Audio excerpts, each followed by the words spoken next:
I write this on a data slate older than my clan, its casing worn smooth by the thumbs of 5 generations. The lumen strip flickers, casting my cramped hab unit in a strobe of amber and shadow. Outside, the ship sings its eternal, discordant hymn. The deep, life-giving thrum of the plasma drives that is the only God I have ever truly known, overlaid with the hiss of atmosphere recyclers and the distant, percussive clang of machinery. This is the universe. My universe. The Indomitable Passage, warrant of trade vessel. A city adrift in the cold, silent hell of the void. They say it has been traversing the segmentum for 900 standard years. I have no reason to doubt it. Time here is measured not in sunrises, but in shift rotas and the slow, inevitable decay of deck plates. My name is Kaelen. I am a gantry rigger. Deck 117 Gamma, subsector umbilicus. My bones are long and thin, my muscles wired for leverage and dexterity, not for brute struggle against the abomination they call gravity. My skin is the color of old parchment, having never been touched by the unfiltered light of a star. I have seen the void, of course. I have spent my life suspended over it, separated from its lethal vacuum by a few inches of adamantium and a flickering Geller field. But I have always had a deck plate below me and a bulkhead above. That is the natural order of things. The deck is truth. The ceiling is mercy. The space between is life. This is the first tenet of the Voidborn. We do not speak it, not in so many words. We live it. It is in the way we brace ourselves when the ship shudders through a warp translation. The way our mag boots click onto the corridors with a sound of utter finality. It is in the fear we feel when looking at the great observation domes on the spire decks, where the star-dusted blackness presses in, a predator waiting for the glass to crack. We prefer our views filtered through a lumen screen, thank you very much. Manageable. Contained. The Dirtsiders do not understand. In the cargo holds, we sometimes transport them. Pilgrims, colonists, shivering guardsmen, all reeking of open air, of pollen and soil, and 1,000 other organic taints. They huddle in their designated zones, their bodies thick and squat, their eyes always looking up, as if expecting the ceiling to fly away. They call it a sky. We call it a vulnerability. They speak of home, of worlds with names like Cypra Mundi, Orcadia, places of mud and rain and uncontrolled, cancerous life. To us, these are just names on a manifest, destinations of cargo, not places for sane men to live. A world, as I have always understood it, is a grave. It is a place where things fall. A dropped tool on a gantry doesn't fall forever. It hits the deck. A man who misjudges a leap in low grav doesn't plummet into an endless, crushing abyss. He drifts into a wall. On a planet, the entire universe is conspiring to pull you down, to smash you against its surface, to bury you in its suffocating dirt. The ground is a promise of violence, and the sky, that obscene, infinite emptiness above you, with nothing to stop the void from seeing you, from reaching for you. It is a thought that can break a mind. It is the ultimate horror. Agoraphobia A med surfeiter once diagnosed it in a deckhand who'd gone mad after a bad pict feed from a planetary surface. The fear of open spaces. To us it is not a phobia, it is common sense. My life was one of routine, of sacred, unchanging ritual. Wake chime, nutrient paste, tasting faintly of the recycled water and the machine spirit's blessing. The long magnetic climb to the gantries of the main cargo bay, a space so vast you could lose a flotilla of frigates inside it. There I would spend my shift, tethered to catwalks a mile above the deck, repairing cargo claws, re-sanctifying the lifting runes. My world a spiderweb of steel and cable under the cold industrial glare of the arc lights. I was content. The ship provided. The ship was eternal. But the seed of change had been planted long before I knew it. It began as a tremor in the song of the ship, a slight, almost imperceptible dissonance in the engine's hum, a cough where there should have been a steady roar. Then came the whispers, passed between shifts in the gloom of the transit corridors. The tech priests of the Adeptus Mechanicus, usually confined to their engine shrines deep in the ship's belly, were seen on the upper decks, their red robes stark against the gray steel, their augmetic eyes scanning readouts with a grim intensity. The water from the recyclers began to taste of ozone. The lights on deck 140 flickered for a full cycle, plunging 1,000 souls into primal darkness for a terrifying, unprecedented minute. Fear, cold and quiet, began to leach through the decks. Not the fear of battle or of a warp breach. Those were known, honorable dangers. This was a deeper terror. The fear that the ship, our universe, was unwell, that our God was dying. The announcement came on the third cycle of the growing disquiet. The Voxcasters, usually reserved for the captain's New Year blessings or declarations of sector-wide emergencies, crackled to life in every hab unit, workshop, and refectory. A three-note chime echoed through the vessel, a sound that cut through the engine hymn and silenced all conversation. Then came the voice of Lord Captain Valerius, a man rumored to be over 3 centuries old, his life sustained by arcane science. His voice was like grinding stones, heavy with the weight of his warrant and the weariness of command.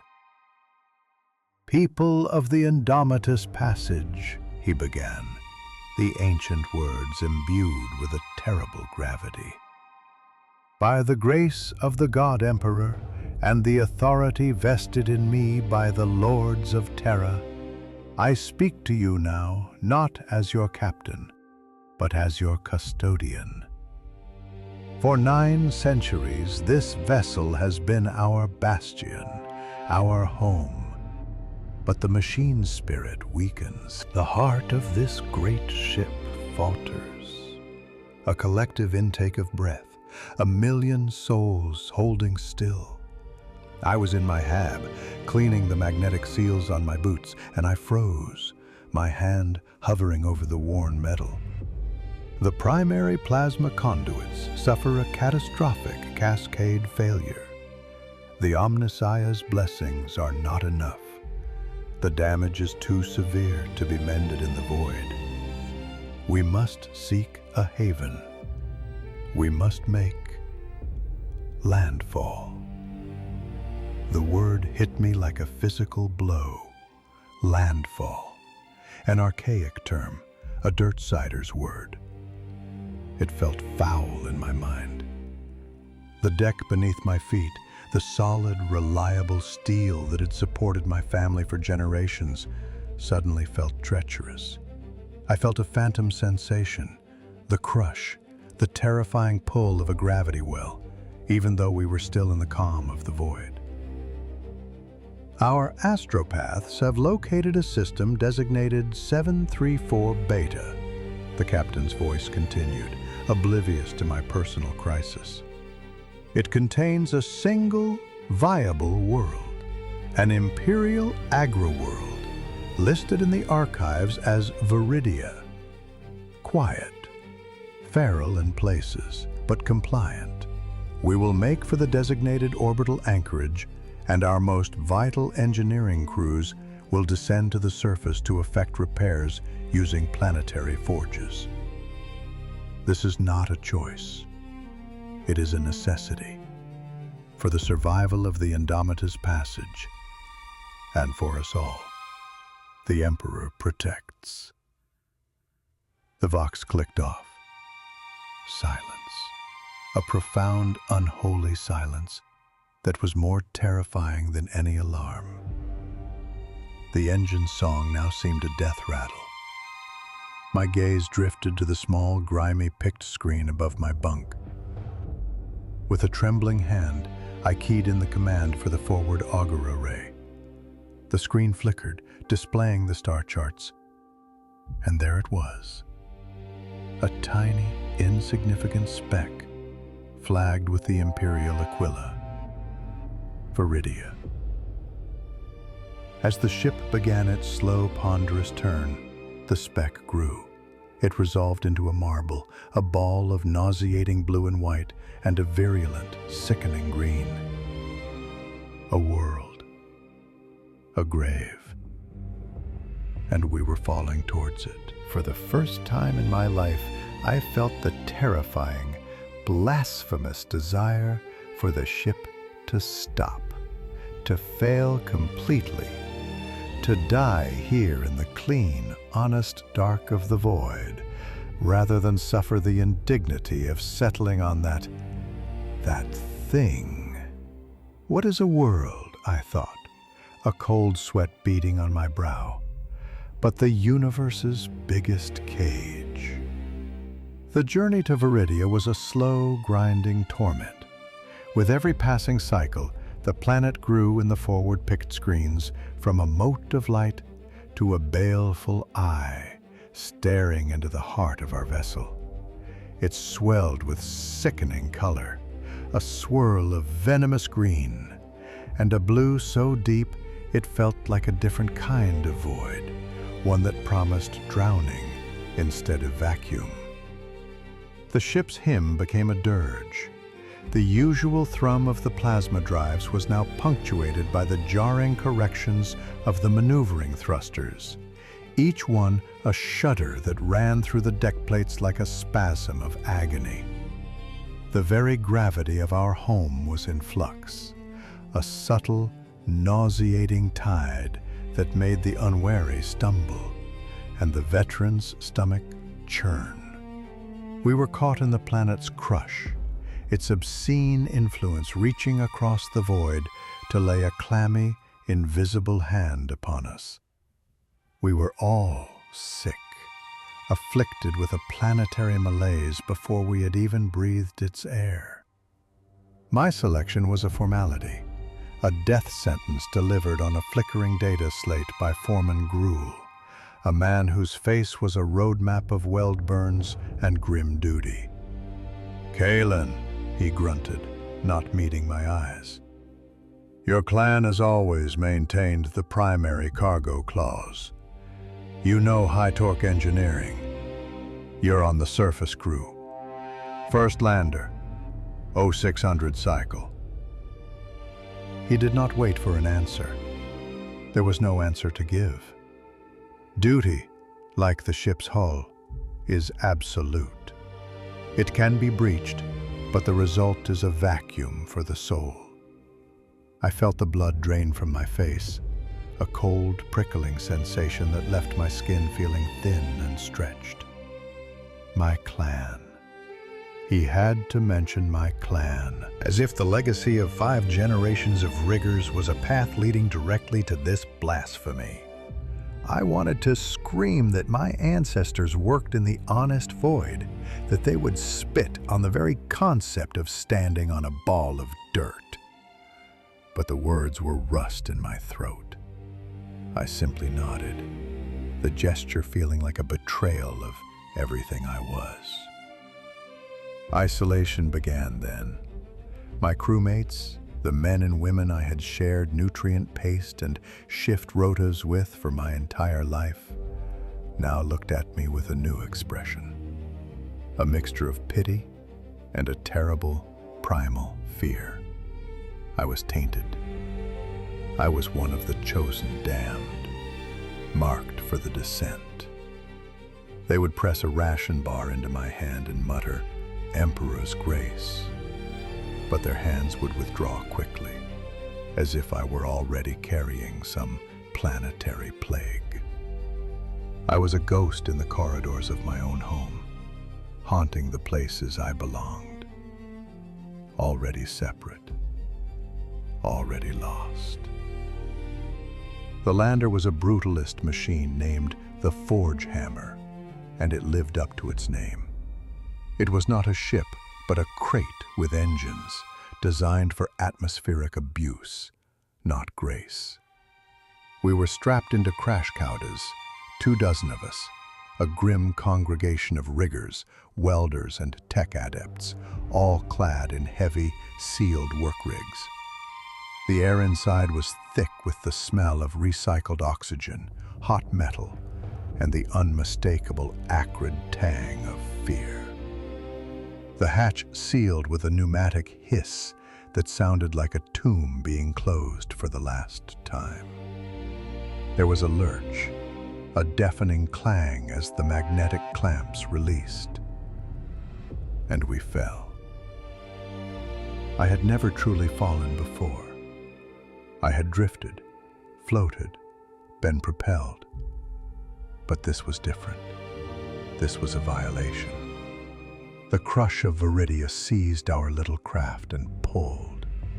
The artificial gravity of the Indomitable Passage was a gentle, constant pressure, a familiar embrace. This was a malevolent force, a giant's hand squeezing the life out of me. It felt like my bones, long and accustomed to the grace of low G, were being compressed, shortened, driven into my own flesh. My organs shifted, my blood pooled in my legs, and my head swam in a gray fog. I could hear men groaning, one of them retching violently into his helmet's filtration unit. I squeezed my eyes shut, focusing on the catechism of the Voidborn. The deck is truth. The ceiling is mercy. But there was no deck, no ceiling, only a relentless, crushing descent into hell. The hull screamed as it hit the upper atmosphere, a sound of tortured metal that vibrated through my teeth and into my skull. We were a meteor, a burning rock, and the universe wanted us to smash against the ground. The impact was not a landing, it was an arrival, a final, jarring punctuation to our fall. My teeth snapped together, and the harness cut deep into my shoulders. For a moment, there was only the ringing in my ears and the frantic, labored gasp of my own breathing. Then, the immense engines whined down into silence. A new sound filled the void, a low, insistent hissing, a rustling whisper from outside the hull. Wind, a word from a book made real and terrifying. The ramp began to lower. A harsh, unfiltered light sliced into the gloom of the cabin, making me squint in pain. It was a cruel yellow-white glare, not the steady amber of the ship's lumens. With it came the smell, a stench that bypassed the suit's scrubbers and seemed to soak directly into my senses.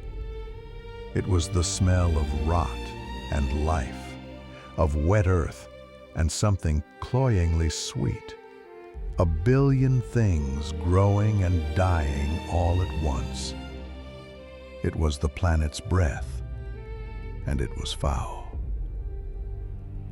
One by one, the others unstrapped and stumbled towards the light, their mag boots clumping uselessly on the grated ramp. I was the last.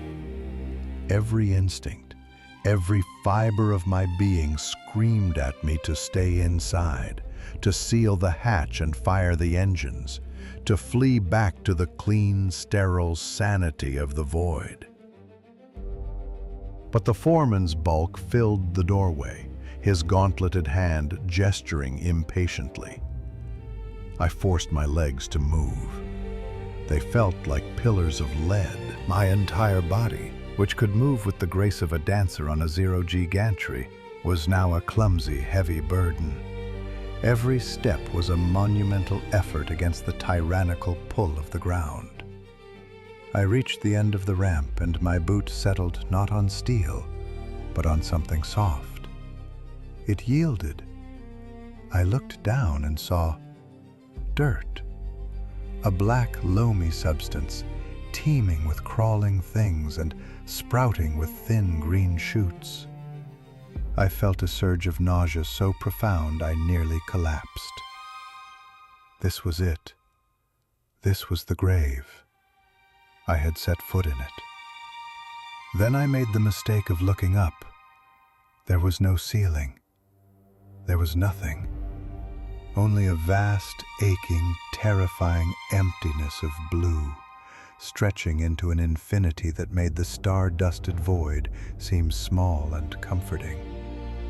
The sun, a single malevolent star, hung in that emptiness like a judgment, burning my eyes through my helmet's visor.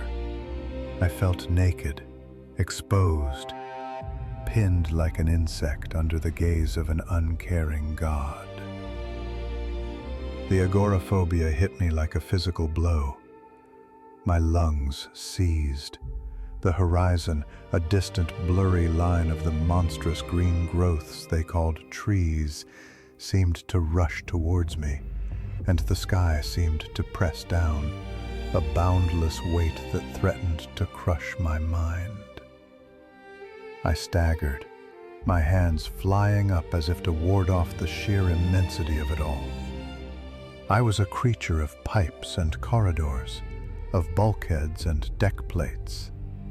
This obscene openness was a wound in the fabric of reality, and I was falling into it. Our work was at an old forge, a colossal, rust-eaten skeleton of imperial industry being slowly devoured by the planet's rampant greenery. Great, sagging gantries were furred with moss, and vines thick as my arm coiled around silent, dead machinery. Our task was to perform a tech-heretical vivisection, to cut the heart out of this dead place and transplant it into our ailing god. We worked in near silence, our vox links used only for clipped, essential commands. We were a brotherhood of the damned, moving with the sluggish, pained gait of deep sea divers, our every motion a struggle against the crush.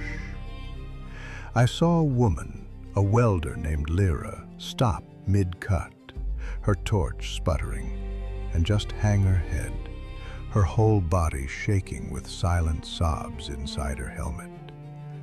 No one said a word. We all understood. We were things of the ship, and we had been cast out. Days bled into one another, measured by the brutal rise and fall of the sun. We slept in cramped, prefabricated shelters that were our only refuge from the terrifying openness. I would lie on my cot, feeling the planet's gravity chained to my bones, and I could hear the alien sounds through the thin walls, the chittering of unseen creatures, the mournful howl of the wind. Sleep was a mercy that rarely came. It was on the third cycle that the true change began. I was bracing myself against the base of a titanic plasma regulator we were dismantling. My gloved hand pressed flat against a slab of ancient plasteel half buried in the soil. As my fingers sank into the cool, damp earth and moss, a jolt went through me. It was not electrical. It was deeper.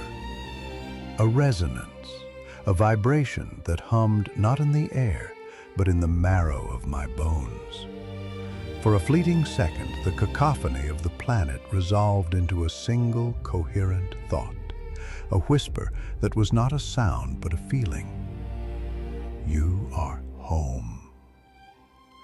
I recoiled as if burned, scrambling back and staring at my hand, at the dirt caked into the seams of my glove. My heart hammered against my ribs, a frantic rhythm of pure terror. Planetary sickness. The foul air was causing hallucinations. It had to be.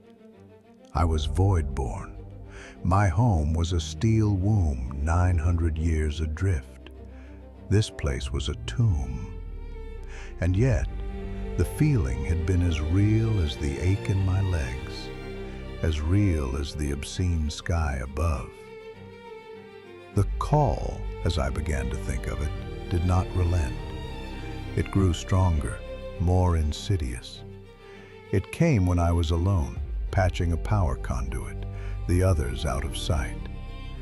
I would feel it thrumming up through the soles of my boots, a silent song the ground was singing just for me.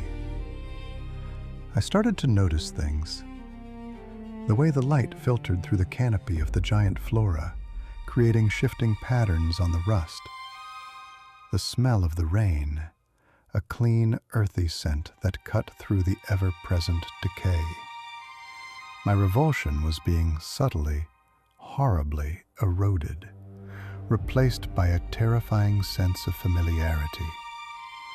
I felt my mind being pried open, my core identity, my faith in the deckplate and the bulkhead, being scoured away by this world's patient, relentless influence.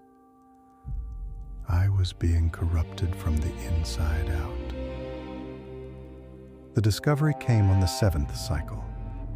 We were clearing a collapsed section of the forge's outer wall, seeking access to a sub-level cryo conduit. My shovel struck something hard, something that was not rock or rusted machinery. Curiosity, a dangerous and dirt-cider emotion, compelled me.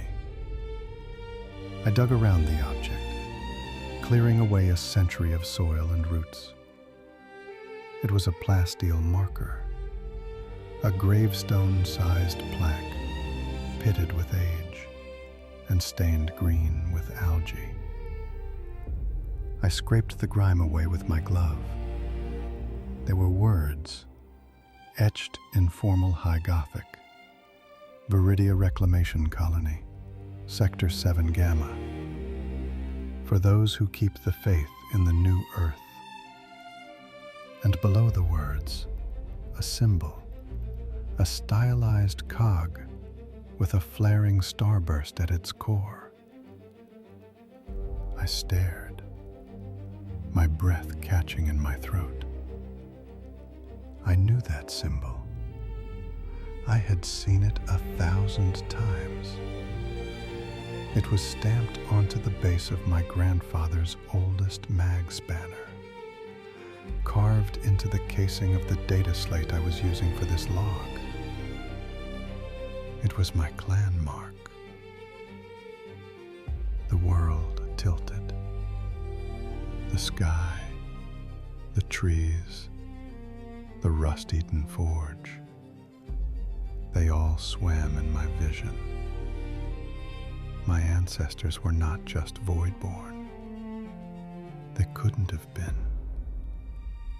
That mark, here, on this forsaken world. It was impossible. But the truth was there, as solid and undeniable as the ground beneath my feet. We were not from the void. We were from here. We were the descendants of colonists, exiles. We had been cast out from this very world, forced into the cold metal purgatory of the void. And for generations, we had turned our exile into a creed, our prison into a religion. We had learned to hate the home we had lost so that we could bear to live without it. The call was not a sickness. It was my own blood, my own history, resonating with the soil that had birthed it. It was a homecoming. I stumbled away from the marker, away from the others, into a thicket of the alien trees. I ripped my helmet off, heedless of the alien pollens and the unfiltered air. I needed to breathe it. I fell to my knees, my hands sinking deep into the rich, dark earth. The air was thick, humid, alive, and the song, the call of the ground, surged into me. It was no longer a whisper, it was a chorus, rising from the dirt, from the roots, from the very stone of the planet. It sang of sun and rain, of seasons and roots, of a life lived by the rhythm of a world, not a shift rota. It sang of belonging. I looked up through the dense canopy at the patches of hated blue sky. I was utterly alone. I was no longer Kaelen, the gantry rigger, the Voidborn. That man was a lie, a construct built over generations of loss. But I was not a man of Veridia either. I was a ghost, haunted by a home I'd been taught to fear, and I was being torn apart. The Indomitable Passage, orbiting in the sterile dark above, felt like a distant foreign memory. This place, this living, breathing, terrifying grave, felt like the only truth that had ever been. And I did not know if it was a salvation or a damnation. For a long time I did not move. I knelt in the dirt, a supplicant to a God I had been raised to despise. The air, thick with the scent of wet earth and crushed leaves, filled my lungs. It was not the sterile, recycled atmosphere of the ship. It was a living substance, a chaotic soup of pollen, spores, and the exhalations of 1 billion growing things. I could feel the planet's pulse through the palms of my hands, a slow, deep rhythm that resonated with the frantic hammering in my chest. The call was no longer a whisper. It was the very blood in my veins, a genetic memory awakened from a 900-year slumber. The lie of my life was laid bare, and it was a chasm at my feet. Every tenet, every instinct, every prayer to the machine spirit of the Indomitable Passage was a chain forged by my ancestors to keep the ghost of this world at bay. They had not chosen the void, they had been cast into it, and in their grief they had taught their children to call their prison a paradise, their grave a womb. My clan. 5 generations of riggers who spoke of the honest void and the truth of the deck plate. I saw them now not as pioneers, but as exiles. I imagined their first days on the ship, their bodies still heavy with the memory of gravity, their eyes still searching for a horizon in the gray confines of the corridors. I felt their terror, their loss, and the slow, hardening resolve to forget. They had traded the sun for a lumen strip, the earth for steel, the sky for a bulkhead. They had survived, yes, but they had done so by mutilating their own souls, by carving out the part that remembered what it was to stand under an open sky. And they had passed that scar down to me. I was the culmination of their fear. A crackle of static from my discarded helmet jolted me from my reverie. It lay in the grass a few feet away, its single red eye lens staring at me like a rebuke. Foreman Gruel's voice, distorted and tinny, cut through the organic hum of the forest. Final recall, all surface crews. The forge hammer lifts in 1 standard hour. 1 hour. Acknowledge, Kaelen. The voice of duty. The voice of my old life. The voice of the lie. My hand trembled as I reached for the helmet, my fingers hovering over the comm stud. I could press it. I could say the words. Acknowledged. On my way. I could put the helmet back on, seal myself away from this overwhelming, terrifying world. I could walk back to the lander, let the ramp close behind me, and ascend back to the gray, predictable safety of my HAB unit. I could pretend I never found the marker, never felt the call. I could live out my days as a Voidborn, and the lie would become truth again. I rose to my feet, my muscles screaming at the effort. Through a break in the monstrous green flora, I could see the landing zone. The forge hammer stood there, a brutal metal scar on the landscape. Its ramp was down, a tongue of steel tasting the dirt it so clearly despised. I saw my crewmates, my brothers and sisters of the void, shuffling towards it in a weary procession. They looked like creatures from another reality, their bulky, sealed rigs clumsy and obscene in this world of life and motion. They walked with their heads down, their eyes fixed on the ramp, on the promise of a ceiling and artificial gravity. They were fleeing back to their cage as if it were salvation. A profound, aching pity washed over me. They did not know what they were. They did not know what they had lost. The sky, that vast, terrifying blue emptiness, seemed to press down on me, trying to force me to my knees again. My agoraphobia surged, a cold wave of panic that threatened to drown me. There is no ceiling. The void can see you. The thought was a physical pain. Every instinct shrieked at me to run, to seek shelter, to find a corridor and press my back against a bulkhead. The song of the Indomitable Passage, faint but imaginable, echoed in my mind. The deep thrum of the drives, the hiss of the recyclers. It was the lullaby of my entire existence, calling me home. But the call of the ground was stronger. It was a bass note that vibrated in my very bones, a song of roots sinking deep, of permanence, of a life tied not to a dying machine, but to the endless, patient cycle of a world. To leave now would not be a return home. It would be a second banishment.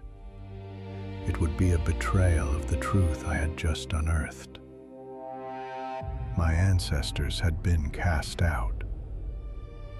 I would not cast myself out again. My choice was made not in a moment of courage, but in a moment of quiet, soul-shattering terror. I turned my back on the lander. With fumbling, clumsy fingers, I began to unfasten the seals on my work rig. The heavy gauntlets came off first. I flexed my pale, long-fingered hands, looking at the dirt caked under my nails. These were not the hands of a farmer. They were the hands of a rigger, shaped by spanners and maglocks.